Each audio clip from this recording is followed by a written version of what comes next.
नमस्कार दोस्तों, आप लोग देख रहे हैं आरएस भोजपुरी। और आरएस भोजपुरी को अगर अभी तक आप लोग सब्सक्राइब नहीं किए तो प्लीज़ सब्सक्राइब करके बेल आइकन ऑन कर लीजिएगा। दोस्तों मैं आज बता दूं कि बादशाह ने जो रवि किशन के सामने भोजपुरी तड़का यानी खेसारी भैया के गाना पानी पानी पर जो जलवा बिखेरा है ना, कसम से मज़ा आ गया।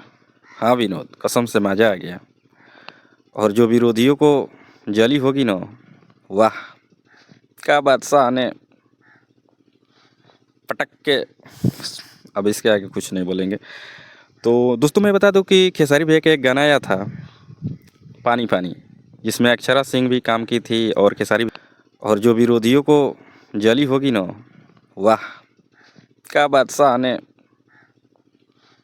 पटक के। अब इसके आगे कुछ नहीं बोलेंगे। तो दोस्तों मैं बता दूं कि खेसारी भैया का एक गाना आया था पानी पानी, जिसमें अक्षरा सिंह भी काम की थी और खेसारी।